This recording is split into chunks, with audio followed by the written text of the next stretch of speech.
Transfer नया topic है basically. Topic क्या, कॉन्सेप्ट थोड़ा बहुत ठीक रहेगा आपका, समझ लो इसको क्या होता है हीट ट्रांसफर।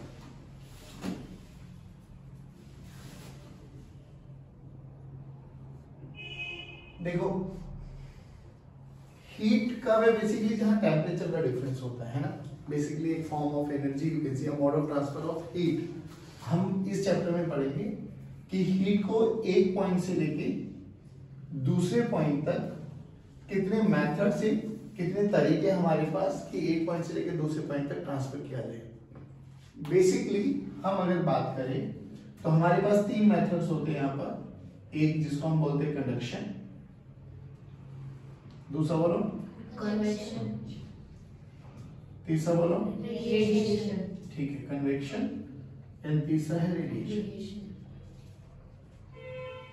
ठीक है बच्चों, देखो conduction, convection and radiation basically हमें हीट का एनर्जी को प्रोपोगेट कराना है पॉइंट ए से लेकर पॉइंट बी को। अब अलग अलग मेथड है और आप लोग सारे टाइम इनसे खेले हो आप लोग। मैं थोड़ा सा आइडिया बताता हूँ कि कैसे होते हैं।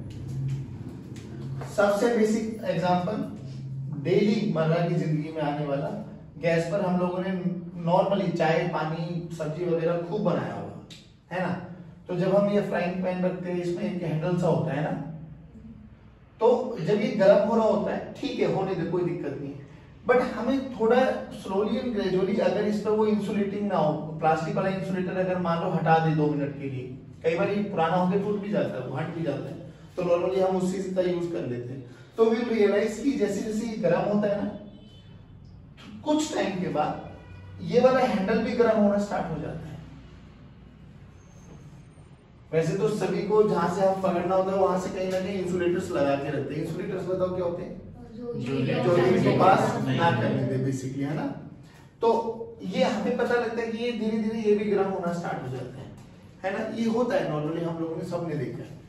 कई जब भी आजकल जैसे आप नहाते होंगे तो बाल्टी में गर्म पानी भरते होंगे, तो जैसी बाल्टी में गर्म पानी भरते तो धीरे धीरे पूरी बाल्टी बेसिकली पूरा टब आप लोगों को गर्म महसूस होना स्टार्ट हो जाता है, फील होना स्टार्ट हो जाता है कि हाँ भाई ये बेसिकली ये भी गर्म है।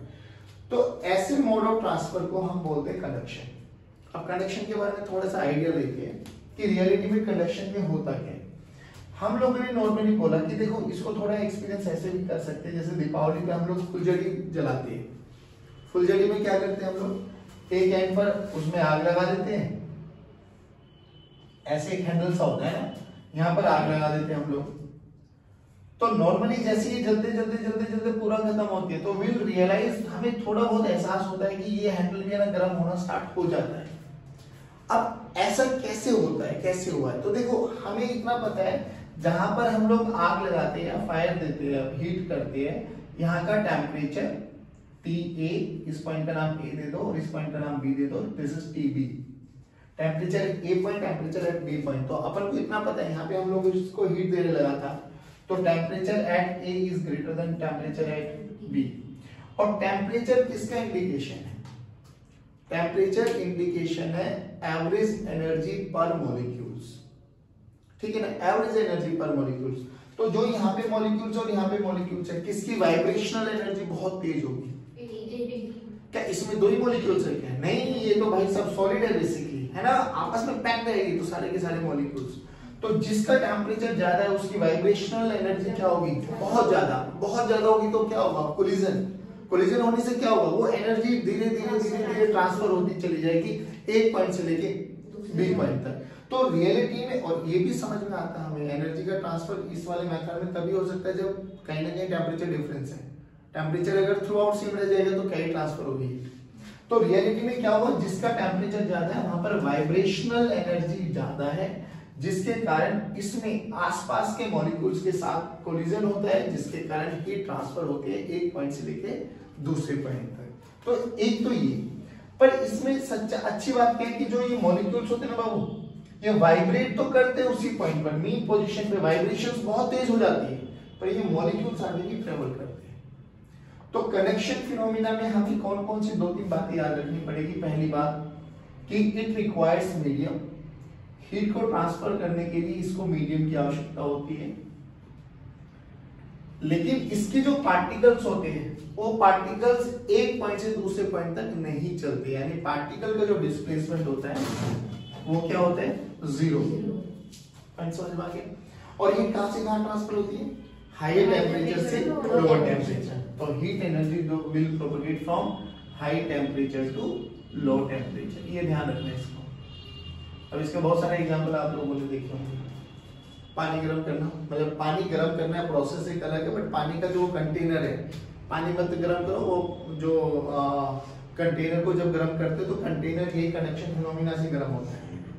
अब उसके अंदर पानी डाल दो तो पानी होता क्या अभी देखो, मान लो हम लोगों ने यहाँ पे एक बर्नर लगाया हुआ है, ये इसको आग दे रहे हैं, पानी डाल दो इसमें तो पानी गर्म होना स्टार्ट हो जाएगा।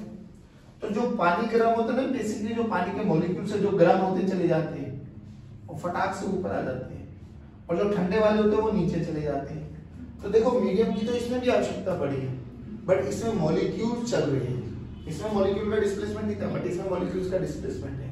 तो बेसिकली इस सारे मेथड को हम बोलते हैं कन्वेक्शन। क्या होता है कन्वेक्शन में, कि मॉलिक्यूल्स मीडियम रिक्वायरमेंट है, हाँ है, क्या मॉलिक्यूल का डिस्प्लेसमेंट 0 है, नहीं, वो होता है। दूसरी चीज, इसके बहुत सारे एग्जांपल्स आप लोगों ने देखा होगा, रूम हीटर सबसे बेस्ट एग्जांपल है, कि जब रूम में मतलब कोई भी कहीं पे भी आपने आग लगाई हुई है, मान लो यहाँ पे आग चल रही है हमारे पास, और यहाँ पे एक पंखा लगा दिया आप लोगों ने, है ना, पंखा चल रहा है, तो पंखा चलेगा तो क्या होगा, जो यहाँ की गर्माहट है वो हमें यहाँ पर बैठे बैठे हमें महसूस होती है। तो बेसिकली हुआ क्या है, हीट ट्रांसफर तो ही है, बट किसके थ्रू, एयर के पार्टिकल्स के थ्रू। बात समझ में आ गई, किसके थ्रू, एयर के पार्टिकल्स। वो पार्टिकल्स गर्म हुए जो इसके आसपास थे, वो आगे प्रोपेगेट किए, तो वो हमें फील भी होता है कि हाँ यार वाकई में हीट का ट्रांसफर हो रहा है। और रूम हीटर सबसे अच्छी एग्जांपल है। सोच, जिस रूम में आप बैठे हुए हो वहां पर भी कौन मीडियम है, एयर। अगर वो ब्लोअर वाला रूम हीटर नहीं है तो वैसे नॉर्मली वो जो जिसमें इमल्शन रोड्स वगैरह लगी रहती है वो ऐसे चमकता रहता है, मतलब हीट निकलता है। तो बेसिकली एयर के पार्टिकल्स ही तो, वो पार्टिकल्स ही तो आगे जाके हमें पता लगाती है। अभी ये चला ही नहीं, यहाँ के ही रुके रहे तो हमें पता थोड़ी ना लगेगा कि हीट आ रही है ना, ये तो गाली वही नहीं हो जाएगी बिरबल की खिचड़ी वाली, बहुत ऊपर लगा रखी थी हंडी, नीचे आग जला रखी, कह रहा क्या करो, क्या चाय बना रहा, खिचड़ी बना रहा, कह रहा ऐसे थोड़ी ना होता है। ये कौन सा मेथड था, कन्वेक्शन, बट उसमें उतना ज्यादा हीट ट्रांसफर, खिचड़ी बनाने के लिए उसको क्या करना चाहिए था, कंडक्शन, जल्दी बन जाती, नहीं आया समझ में, पक्की बात है। ये है दोनों में बेसिक डिफरेंस समझ में आ गया। मीडियम की दोनों में रिक्वायरमेंट होती है, पार्टिकल का डिस्प्लेसमेंट नहीं होता, पार्टिकल का डिस्प्लेसमेंट होता है। अब जो ये है ना बच्चों, ये है तीसरा मेथड जिसको हम बोलते हैं रेडिएशंस। बेसिकली रेडिएशन क्या होती है, होता तो ये भी एक मोड ही है जिसमें हम लोग एनर्जी को एक पॉइंट से दूसरे पॉइंट तक ट्रेवल कराते हैं। ये रेडिएशंस देखो, जनरली अगर इस रेडिएशंस के बारे में बात करें तो ये शब्द आप लोगों ने बहुत बारी सुना भी हुआ है।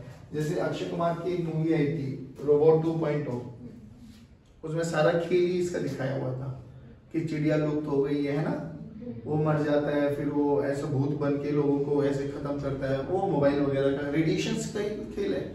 आप लोग अपने अपने मोबाइल फोन में देखोगे तो कल भी शायद एक नंबर बताया था मैं कि *#07# करके देखना, तो वहां पर आपके मोबाइल में एक डेटा लिखा आता है 1.6 कुछ ऐसा करके एक नंबर आता है, वो बताता है कि आपके यहाँ से कितना इलेक्ट्रोमैग्नेटिक रेडिएशंस को एमिट आउट हुआ जा रहा है फोन से। तो अगर वो स्टैंडर्ड है, उसी रेंज में है तो ठीक, नहीं तो आपको चेंज करना होगा। अभी रिसेंटली 2-4 दिन पहले एक न्यूज भी आई थी कि पता नहीं कौन सी कंट्री में फ्लाइट्स 5G की कंडीशन के चक्कर में फ्लाइट्स रद्द हो गई है।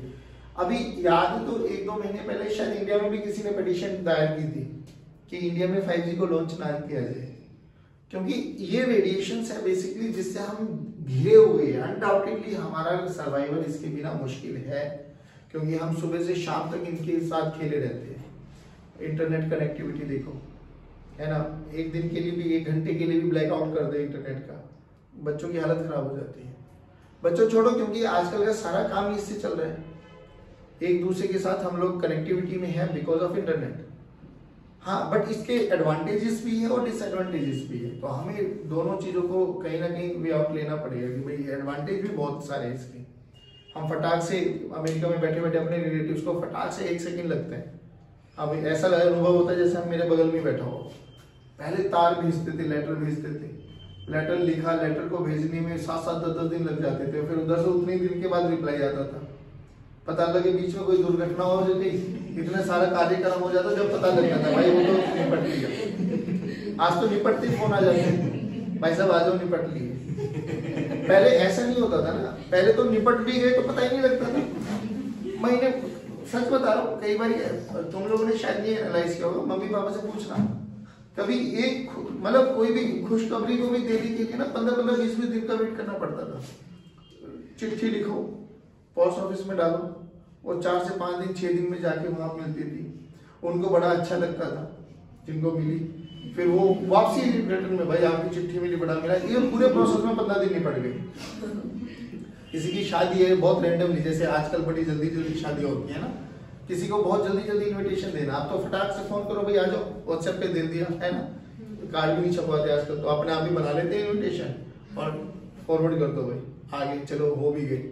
सोच पहले क्या होता था, बहुत जल्दी शादी करनी, 2-3 दिन के अंदर अंदर, मामा मौसी को पता भी नहीं लगेगा लड़का मुंह भी ले आया, ऐसा रियलिटी में होता था पहले। बट चलो देखो अच्छी एडवांटेजेस तो है। अब ये रेडिएशन पे ना थोड़ा चर्चा कर लेते हैं, क्योंकि रेडिएशंस हमारे लिए बात आती है इलेक्ट्रोमैग्नेटिक वेव्स की। अब ये जो इलेक्ट्रोमैग्नेटिक वेव्स है ना सर, ये आप केमिस्ट्री में थोड़ा बहुत, जैसे मुझे कल बता रहे थे कि आप केमिस्ट्री में काफी ज्यादा पढ़ चुके हो, तो वेव क्या चीज होती है। देखो वेव को ऐसे मतलब बनाया जाता है कि हमारे पास ये एक वेव होती है, ये बिल्कुल वैसी होती है जैसे आप लोग कभी कभार अगर जिम जाते हो या रस्सी के साथ खेलते हो, ऐसे ऐसे वाइब्रेट कराते हो, है ना, वो एक वेव होती है। इस वेव में यहां से यहां तक, इसको बोलते हैं 1 कंप्लीट साइकिल। ठीक, अब ये साइकिल एक साइकिल होती है, 1 सेकंड में ऐसी कितनी साइकिल्स बनने वाले उनको बोलते हैं फ्रीक्वेंसी। जैसे मान लो मैंने यहां से पहले ऊपर गया, फिर वापसी आया, फिर नीचे गया, फिर वापसी आया, ये एक साइकिल कंप्लीट हुई है। ऊपर नीचे नीचे ऊपर, है ना, पहले ऊपर जाएगी वे, फिर नीचे फिर ऊपर, तो this is 1 complete cycle. 1 second में मान लो मैं एक ही साइकिल बना पाया तो मेरी फ्रीक्वेंसी 1 है। 1 सेकंड में मैंने 2 बनाया तो 2, 1 सेकंड में 3 बनाया 3, 1 सेकंड में 5 बना दी तो 5 फ्रीक्वेंसी है। बात समझ में आई? अब जो देखो कभी भी आप लोगों ने देखा होगा रस्सी में हमें ऐसी वेव चलती हुई दिखाई देती है, बट जो पार्टिकल आपने हाथ में पकड़ा हुआ है वो हमेशा आपके हाथ में रहते हैं। तो बेसिकली वो क्या चीज प्रोपगेट होती है, डिस्टरबेंस, जिसको हम बोलते हैं एनर्जी। तो वेव्स में एनर्जी एक पॉइंट से दूसरे पॉइंट तक ट्रांसफर होती है, ना कि पार्टिकल्स।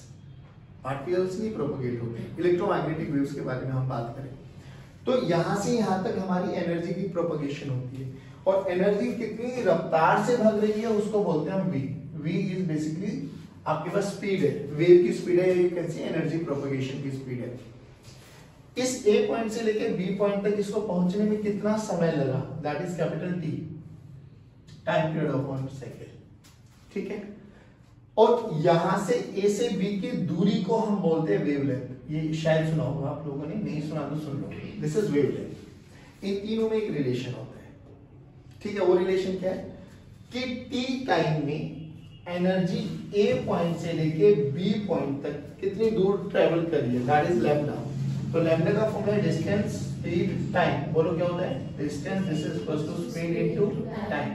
कल हम बात कर चुके थे कि जब हम लोग इलेक्ट्रोमैग्नेटिक वेव्स के बारे में बात करेंगे तो वैक्यूम में जो इनकी स्पीड होती है that is speed of light 3 × 10⁸ metre per second. चलो, तो लैम्डा क्या हो गया बच्चों, lambda this is equal to speed into time. और अभी अभी हमें पता है कि 1 सेकंड में कितने नंबर ऑफ साइकिल्स जाएंगी, दैट इज फ्रीक्वेंसी।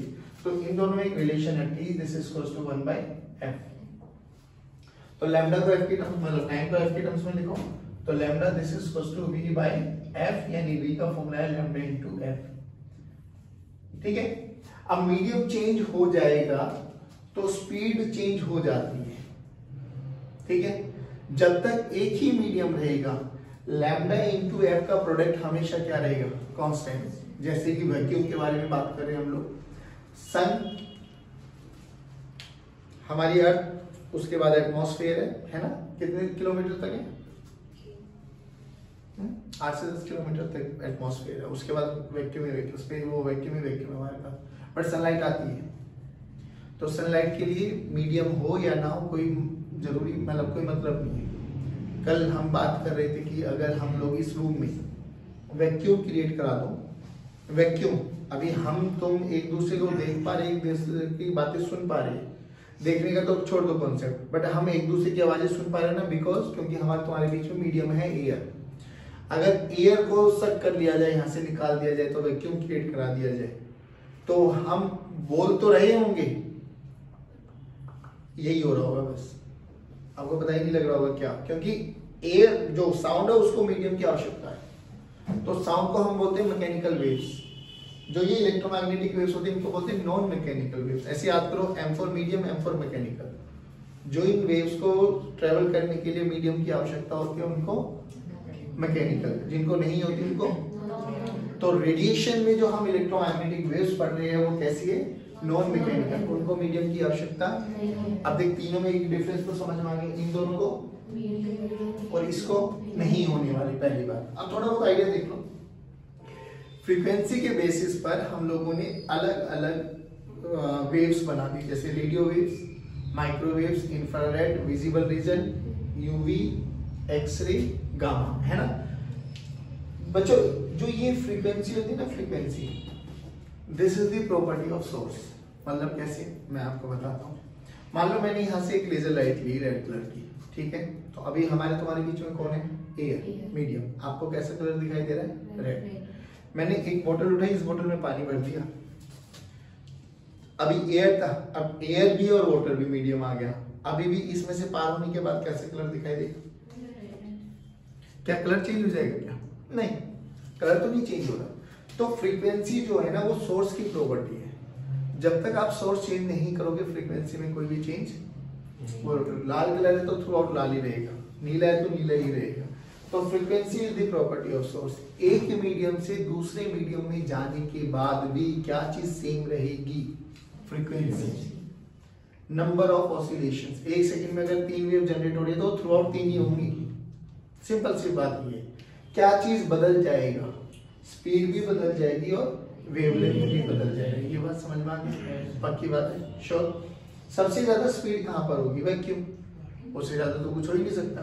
बाकी किस भी मीडियम में एंटर करेगी वो कहीं ना कहीं घटती चली जाएगी। बात समझ में आ गई? थोड़ा थोड़ा पक्की बात। अब इनके मैटर पे हम लोगों के पास एक इलेक्ट्रोमैग्नेटिक स्पेक्ट्रम आता है पूरा का पूरा। वो इलेक्ट्रोमैग्नेटिक स्पेक्ट्रम कल याद कराने का तरीका बताया था, remember me I visited your ex girlfriend, ऐसे याद करना। R radio, micro, infrared. Infrared है तो इसके जस्ट बाद रेड कलर, ये V stands for visible reason.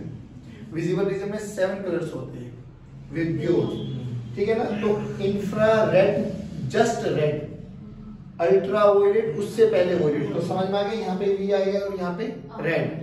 तो वी और रेड के बीच में V I B G Y O R भर दो। उसके बाद UV, then X ray, then gamma. बात समझ में आ गई?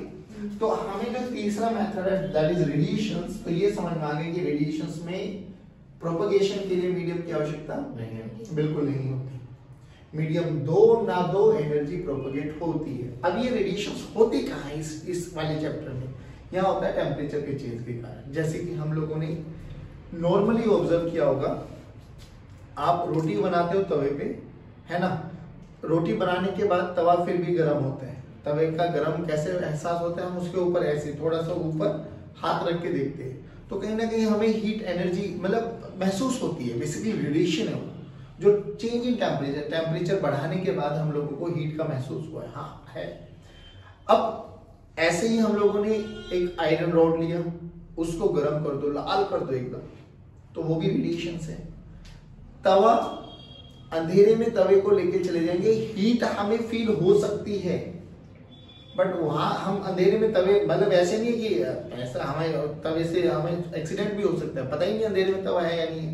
हम फटाक से ऐसे हाथ करो गर्म तवा लग जाए, पता लग जाए, है ना, फील हो जाए हाँ भी है।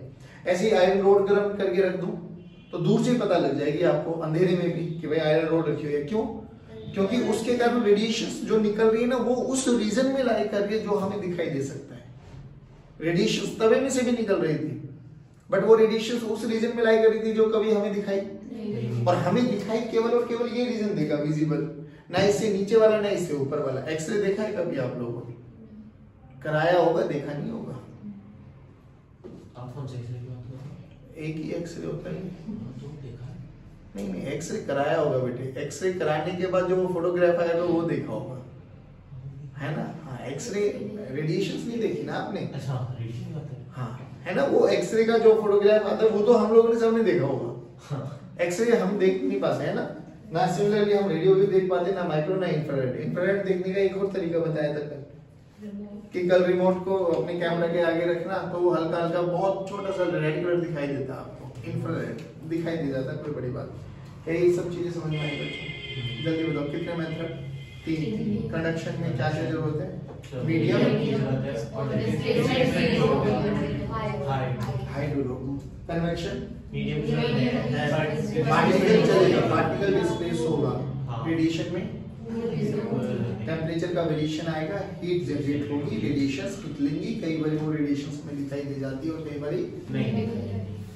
अब सुनो, बहुत बेसिक सी चीजें पूछ रहा हूं, सोच के देखो। मान लो यहाँ पर एक कोई भी हमारे पास मतलब बहुत हाई टेम्परेचर एक सब्सटेंस है जिसका बहुत हाई टेम्परेचर है, यहाँ पे टेम्परेचर ठंडा है, देन तो हीट है, हाँ है, ट्रांसफर करेगी, हाँ करेगी, हायर से लोअर जाएगी, बिल्कुल जाएगी। अब इसके कितने मोड हो सकते हैं? सोच अगर मैं यहाँ पे वैक्यूम क्रिएट करा तो कौन सा मोड? कौन सा? रेडिएशन। ठीक। अगर मैं इसको कनेक्ट कर दूं एक आयरन बार के साथ, कंडक्शन भी हो नहीं, कन्वेक्शन कैसे होता है? वैक्यूम है ना, वैक्यूम है।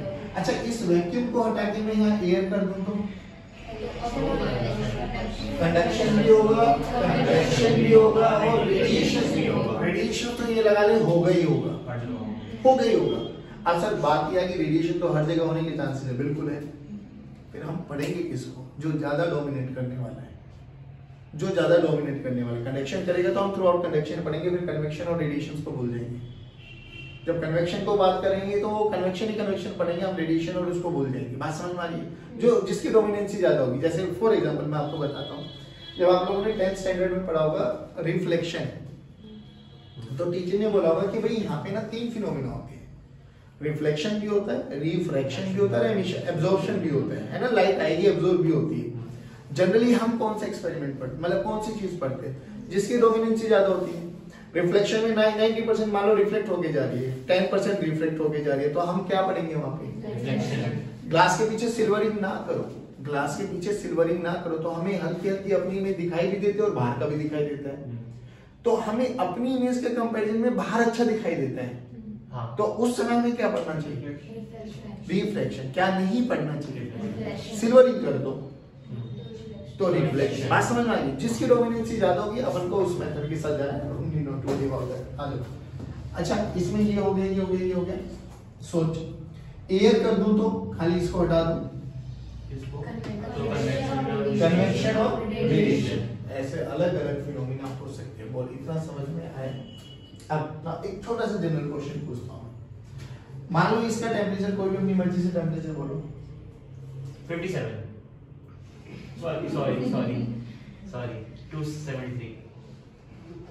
वैसे तेरे लिए 57 47 प्यारे मोहब्बत वाले नंबर है। तो कभी 10 के मल्टीपल से क्यों नहीं लेता? पता है मुझे, नंबर पूछना मैं ऑड ही बना है। यहाँ पे बोलो 100। तो इसके कंपैरेटिवली बहुत गर्म है। ठीक, अभी रूम टेम्परेचर जैसे हम बात करें, ठंड का मौसम चला, मानो एक भयंकर लेवल पे हमने मेंटेन किया हुआ है।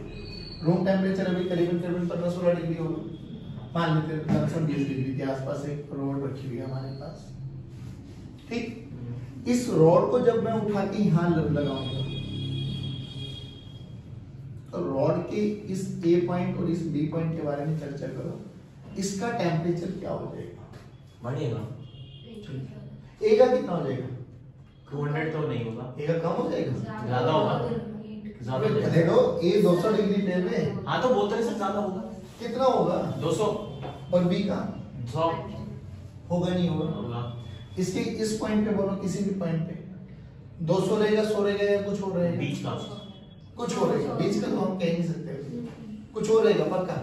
क्यों, एक बात समझ में आनी चाहिए हमें सर, ये तो सच्चाई है कि अगर हीट को ट्रांसफर होना है तो टेम्परेचर का डिफरेंस थ्रू आउट मेंटेन रहना चाहिए।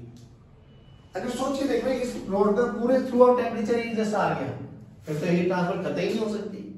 अपन को तो हीट ट्रांसफर करानी है तो ये पक्की बात है सर, कदम कदम पे इनका टेम्परेचर डिफरेंस आना।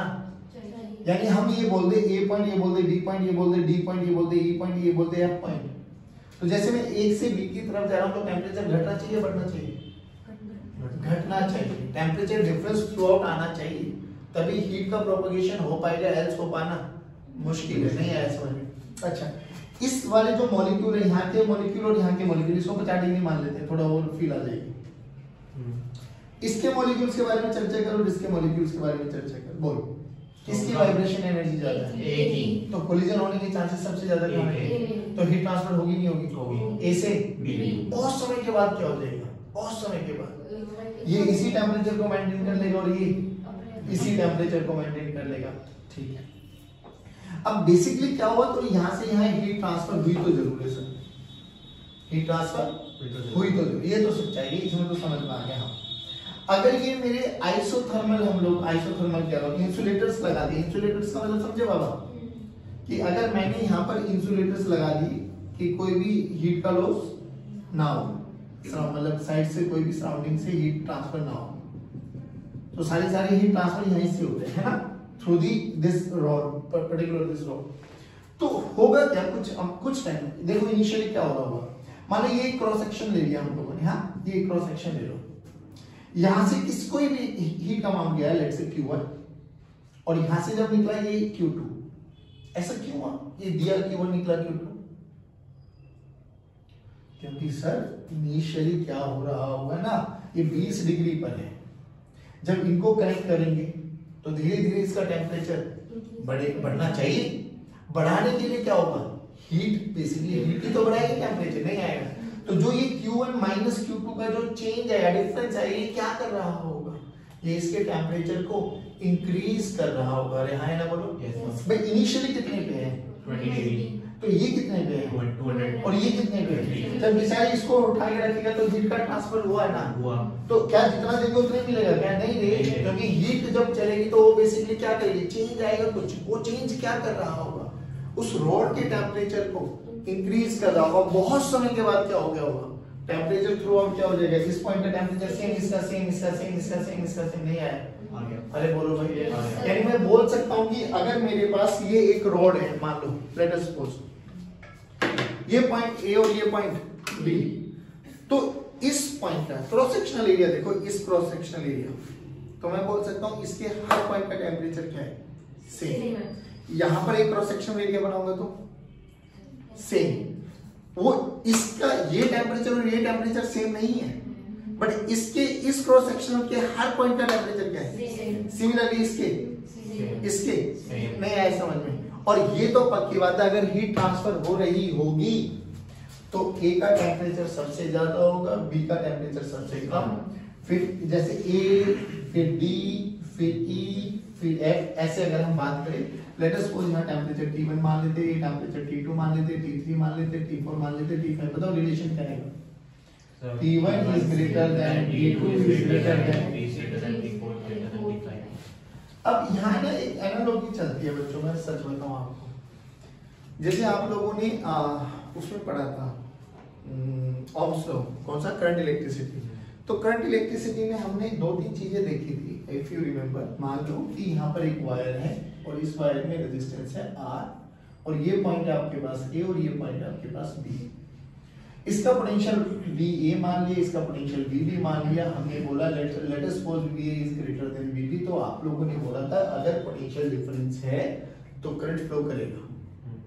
करंट फ्लो करेगा तो बाबा ने क्या बोला, बाबा ने बोला कि V इक्वल्स टू IR, तो I का फॉर्मूला है डेल्टा V बाय डेल्टा, मतलब delta V by R। Delta V क्या है यहाँ पे, VA माइनस कि अगर पोटेंशियल डिफरेंस आया तो करंट फ्लो करेगा।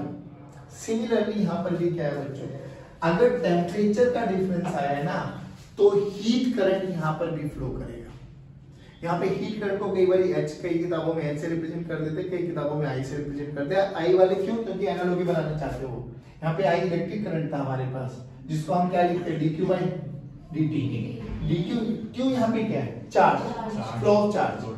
यहाँ पर एक हीट करंट होता है जिसको हम बोलते हैं dq बाई dt। यहाँ पे क्यों क्या है, हीट। यहाँ पे क्यों क्या है, हीट। सोच के देखो, अगर मुझे करंट पता लग जाए, हीट करंट पता लग जाए, कुछ टाइम के लिए निकाला, तो क्या मैं हीट एनर्जी भी निकाल सकता हूँ? बिल्कुल। बोल dq का फॉर्मूला क्या हो जाएगा, I into dt, I into dt। अच्छा, तो ये I इंस्टेंटेनियस है क्या एवरेज है?